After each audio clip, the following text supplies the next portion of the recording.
How's it going, everyone? I thought I'd do a different format today. I want to talk about a subject that has been brought to my attention, and it's to do with babies dying.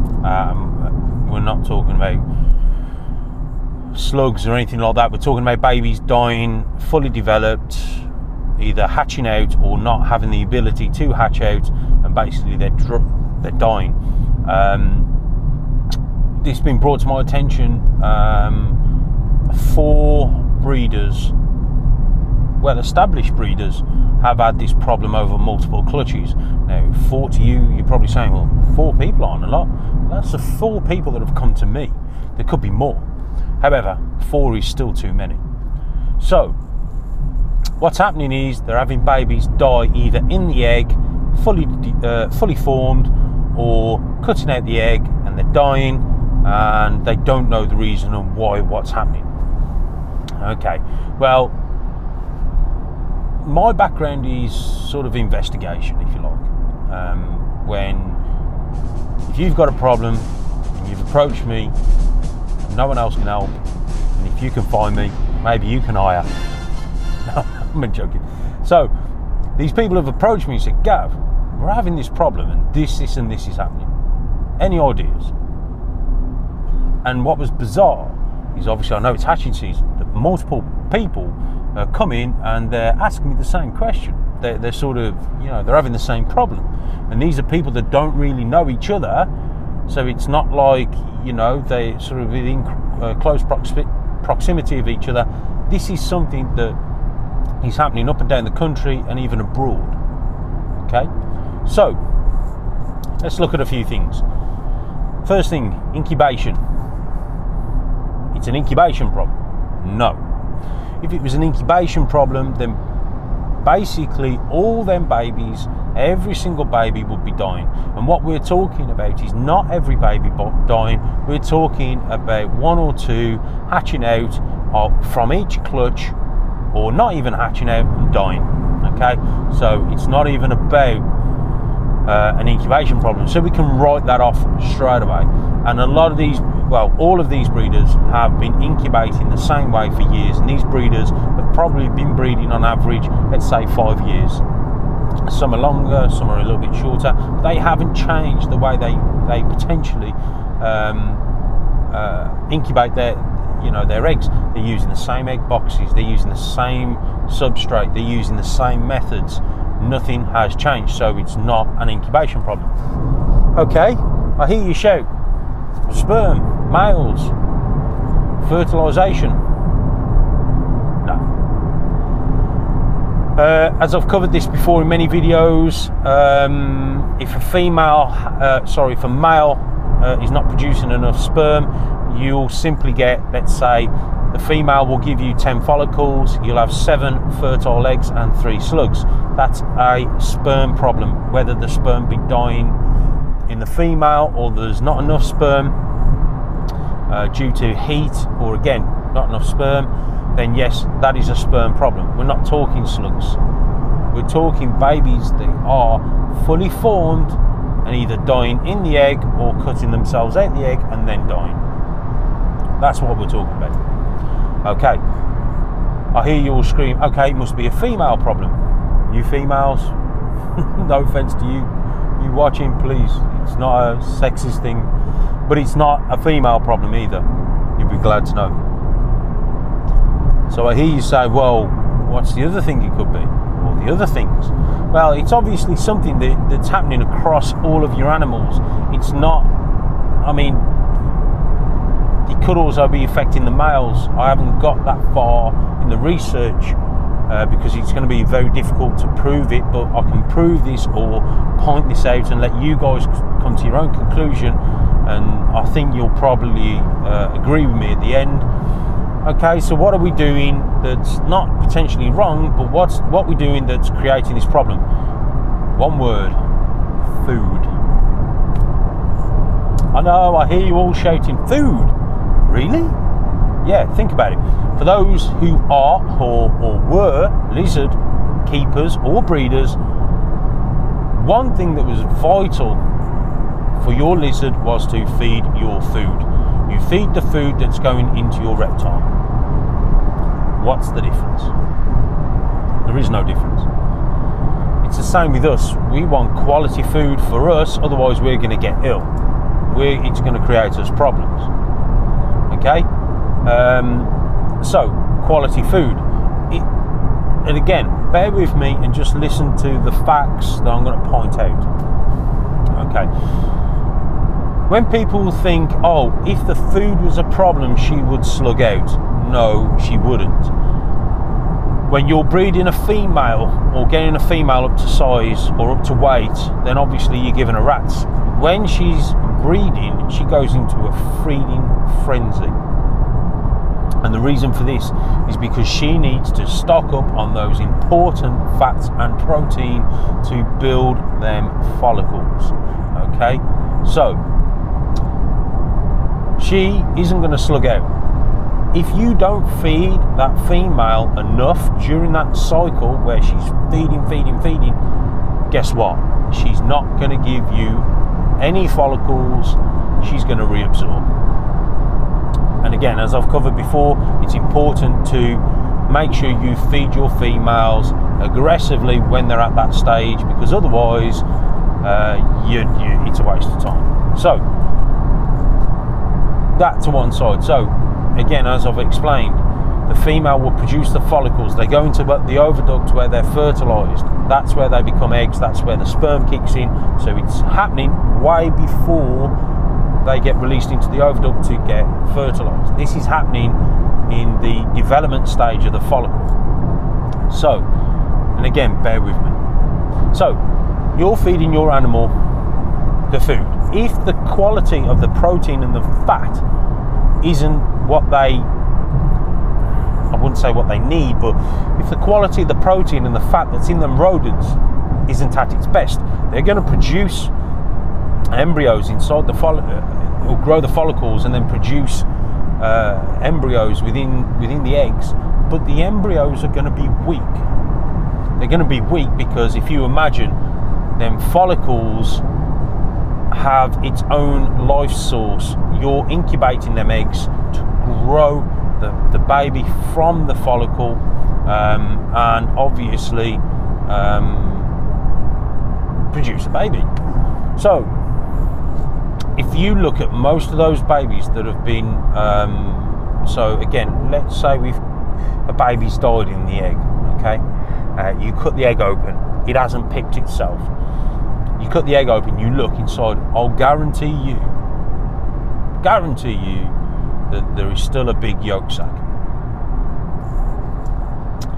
It can't absorb the yolk because it can't have the energy to cut through the egg to absorb the oxygen that it needs for energy to start using its muscles, its own muscles. And we all know, well, I hope we sort of know when we did school, when we did biology at school, muscles rely on an oxygen source as well as blood and X, Y, Z. So oxygen is important. So the snake will slit the egg open, and if you watch the baby, it will lie on top of the egg, exhausted. It will lie there until it can get the energy to absorb the yolk, okay? Once it's absorbed the yolk, that's an energy source for the snake then to come out the egg. Again, it's the first time it's using its muscles, and we're not just talking movement muscles or anything like that. We're talking internal muscles, we're talking organs, all that sort of stuff. So the baby will cut through the egg, it'll absorb the oxygen, which will then obviously help it start to absorb the yolk. So if it can't cut out the egg because it hasn't got the energy, then ultimately it's going to die in the egg. And again, that's why you're going to see a full egg sac or yolk sac at the bottom, because the baby hasn't absorbed the yolk. Okay? So, okay, I hear you scream, yeah, but I've been using the same rodent breeder for years. That's fantastic. 2 of the 4 people that I know, 3, sorry, okay, let's say 2 people have changed rodent breeders. The other person hasn't changed their rodent breeders. The person that's breeding them has changed. So someone else has basically taken over. The quality of the standard has slipped. And they know this because when they've got the rodents out to defrost them, they're just like skin and bone, you know. They're not there. For those who aren't aware, African soft-furred rats take pretty much twice as long to grow up as rats. Rats tend to grow like weeds. African soft-furred rats, or Maltese, take that little bit longer, hence why they're more expensive. So more food goes into them, more time, more effort, hence why the price is more, particularly on African soft-furred rats or Maltese. So, and for those people who are in the rat or rodent industry, you guys are doing a fantastic job. It is the most cutthroat side of our industry or hobby that's out there, because there is virtually zero profit, if you like, or there's not much profit in them producing rats to sell. And this isn't no BS, guys. This is, you know, I can tell you, doing the maths, working it all out for myself, because I breed rodents, the margin that they are getting isn't that great. And again, if you've got another rodent breeder that's competing for business, he's going to cut his prices, and then the person over the way, he's competing for business as well, so he's going to cut his, and guess what? You start this knock-on effect. And again, this isn't a knock at the rodent breeders, this is just me telling you guys how it is, plain and simple. So, okay, so we need to bring the price of rodents down. Okay, so the rodent breeder has to look at his input and his output. So he has to look at, as a business, he needs to look at his outgoings and his incomings and all that sort of stuff, and say, what can I do to produce rodents but on a cheaper level? Because let's face it, it's an industry. So anyone who knows anything about business, you have to keep if you can keep your costs low, your running costs low, then ultimately it's going to be a successful business. Again, we're talking certain things. So I wouldn't say the quality, or they start buying cheaper food. It could well be that they've gone to another source or another food manufacturer and got a different brand of food. It could be the protein levels are the same, it could be the fats are the same, it's just a different brand. Or it could just well be that they've gone for a cheaper type of food. And again, this isn't me knocking the rodent breeders at all. This is me telling you guys who breed snakes what you need to look at as a whole. Okay, so you're feeding these snakes, these rodents, which aren't the best, and basically what you put in is what you're going to get out. The embryo will be formed, the follicle will grow, and the amount of energy that will be absorbed or be taken for that animal, for that baby to grow and then cut out, and then it's the baby's turn to basically take over and do, you know, absorb the oxygen and absorb the yolk sac, and off it goes into the world. That's the process. Again, don't take my word for it, research it yourself. Okay, so what we're looking at here is potentially that the embryo hasn't got enough energy within itself. It's got enough to grow the animal, but not enough to give it, you know, the kickstart that it needs to cut through the egg and for the baby to take over. That's what we're seeing. So two people have changed the rodent suppliers, another person hasn't changed the rodent suppliers, but the quality of the rodents, because someone else has taken over, is very, very, very poor, to the point where I've seen the evidence for myself. I've seen the rodents, because I used to get them from this person and they were fine, you know, quality, compared to what they are now. They're just, I'd just bin them, simple, throw them in the bin. And again, for any of you people who know, when you've run out of rodents and you can't get them from your original rodent supplier, you go to a pet shop, you buy some rodents. They're different. I'm not saying they're worse, I'm not saying they're better, I'm just saying they're different. They're different because they've come from a different source, they've come from a different supplier, and again, either the quality is going to be better or it's going to be worse, and you can look at it and go, no, you know what, I'm not even going to feed my snakes these, they're going in the bin. Okay, so don't take my word, guys, look at it for yourself. And again, this isn't me attacking the rodent breeders or anything like that. You guys are fantastic, you do an awesome job, but I appreciate how hard it is to produce rodents on a scale and make a profit for you guys to make a living. I understand how difficult it is. But what I'm trying to do is educate you guys who are breeding snakes. Again, it's not something, you know, people think there's a lot of, you know, it's all glory and da-da-da. Guys, there's so many things you have to consider. You can go out there and buy 20 snakes, but you've got to feed those 20 snakes, not once a week, maybe twice a week, you know, and again, not once a month. You know, this is something that you guys need to take on board, and believe me, when you want to start breeding, it's a fantastic thing, but you need to be prepared. Prepared is the key. Okay, fail to prepare to fail. Simple. So your food source, you need to watch that and keep an eye on it, and again, monitor your clutches, see what's what.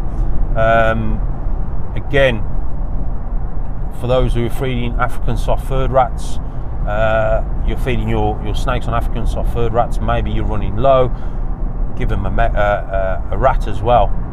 So, you know, vary the diet, give them a rat and an African soft furred rat. So yeah, what I'm seeing is an indication that the food is the cause of the problem, due to the development isn't as great. Now guys, at this minute I've produced 217 eggs. I've got a 5% slug ratio this year so far. 25 females have laid. I've got an 8.4 egg per clutch on average.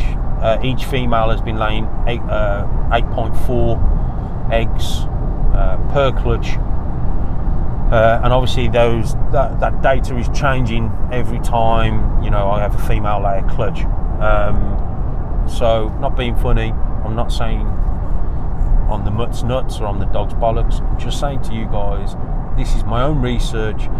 This is what I researched before I put it out there. I'll make sure you guys, you know, I try this, I work this out for myself, I'll get all the information, then I'll put it out there for you guys to take in, observe, absorb, process, and make up your own minds. Okay, so quality of food is important. Okay, so I hope I've covered everything. I think I've covered everything. I've tried not to rant on, I've just tried to make it as simple, key points, and I hope this video helps you guys try to understand pretty much what's going on inside your snake as opposed to what's happening on the outside. We can all deal with mites and RI and bedding and husbandry of snakes, but what we need to understand as well is what's happening inside the snake. You know, what we feed our snake is having a knock-on effect inside our animals. Okay, hope this video helps, hope you're all okay. Hope you're all enjoying the competition. Thanks for all your support as ever, guys. You are all fantastic. I love you all. I think you're all amazing people. And again, hope you're all having a good day, or you have a good day wherever you are. Take care, and I'll speak to you guys soon.